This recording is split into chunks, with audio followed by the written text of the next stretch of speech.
ऐसा कहा जा रहा है कि ये लड़का क्योंकि पेशे से खुद शेफ था और इसे सब्जियां काटना और ये सब काम करना बहुत आता था, इसलिए उसने इस लड़की की हत्या के बाद उसकी लाश के 35 टुकड़े किए बड़े शातिर तरीके से, ताकि उसके परिवार के लोग भी इस लड़की को पहचान ना सके। इस तरीके से काटा। दिल्ली के जिस इलाके में यह हुआ, इस इलाके को कहते हैं मेहरौली। मेहरौली के इलाके में ये दोनों लिव इन रिलेशनशिप में रहते थे। वहां आस पड़ोस में रहने वाले लोगों को भी इस घटना की भनक तक नहीं लगी और इन लोगों ने यह सोच लिया कि इस लड़के का शायद इस लड़की से झगड़ा हो गया था, इसलिए लड़की उसे छोड़कर वापस अपने घर चली गई होगी।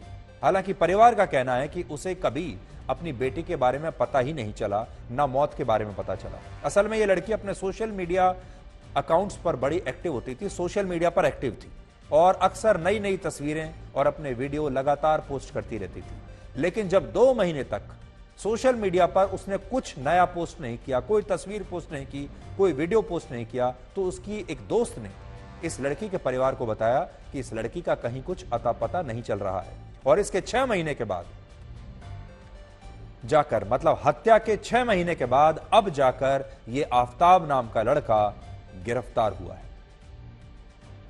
इस मामले में परिवार की तरफ से जो एफआईआर दर्ज कराई गई है, उसमें 3 बातें बहुत अहम हैं जो लड़की के परिवार ने एफआईआर दर्ज कराई है। पहली बात यह कि जब इस लड़की के परिवार को पता चला कि उनकी बेटी आफताब नाम के किसी लड़के के साथ लिव इन रिलेशनशिप में रह रही है, तो परिवार ने और माता पिता ने इस लड़की को काफी समझाने की कोशिश की और उससे यहां तक कहा कि यह लड़का एक डेटिंग ऐप पर मिला है और उस पर इतना भरोसा करना ठीक नहीं होगा।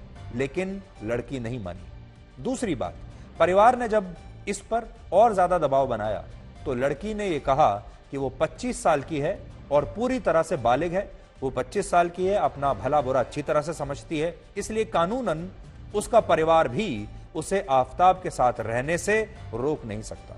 और तीसरी बात यह कि दिल्ली आने के बाद जब आफताब श्रद्धा के साथ मारपीट करता था, तो एक बार ये लड़की डर कर वापस मुंबई में अपने घर चली गई और तब उसके पिता ने फिर से इस लड़की को बहुत समझाने की कोशिश की कि आफताब उसके लिए ठीक लड़का नहीं है और वो अब वापस ना जाए।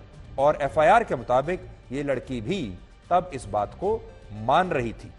लेकिन बाद में आफताब ने फिर से इस लड़की को फोन करके माफी मांगी, इसका ब्रेन वॉश किया और उससे कहा कि वो उसका साथ कभी नहीं छोड़ेगा और अब कभी मारपीट नहीं करेगा। और इसके बाद ये लड़की फिर से अपने परिवार को छोड़कर आफताब के पास दिल्ली लौट आई। लेकिन इस बार आफताब ने उसे दूसरा मौका नहीं दिया। आफताब ने न सिर्फ उसकी हत्या की बल्कि उसके शव के इतने टुकड़े किए कि पुलिस अब तक इस लड़की के शरीर के टुकड़ों को ढूंढ रही है। फ्रिज खरीद करके ले आया। ये फ्रिज आप देख पा रहे हैं जिसे दिल्ली पुलिस ने सीज किया है।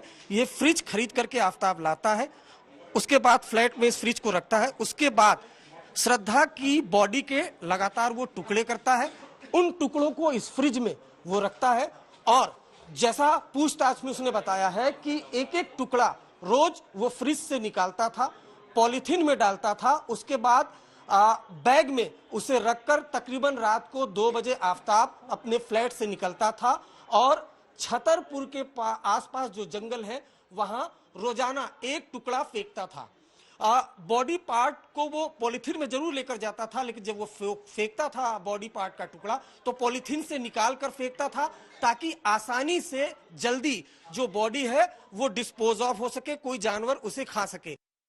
मैं मौजूद हूं उसी जगह पर जहां पर ये रात को 2 बजे के तकरीबन अपने घर से निकलता था ताकि किसी को शक ना हो। और ऐसे ही जंगलों में, दरअसल ये जो पूरा इलाका है ये छतरपुर फूल मंडी के 100 फुटा जो रोड है उसके अगल बगल के जंगल हैं, जहां पर ये तमाम जगह पर आप देख सकते हैं बेहद सुनसान ये इलाका है और ऐसी ही जगह पर वो डंप करता था। ये भी एक ऐसा स्थान है जहां पर बताया गया है कि वो श्रद्धा की जो बॉडी है उसके टुकड़े करने के बाद यहां पर लाकर लाश के टुकड़ों को छुपाया करता था और ऐसा करने के लिए वो हमेशा रात को तकरीबन 2 से 3 बजे निकलता था ताकि किसी को शक ना हो।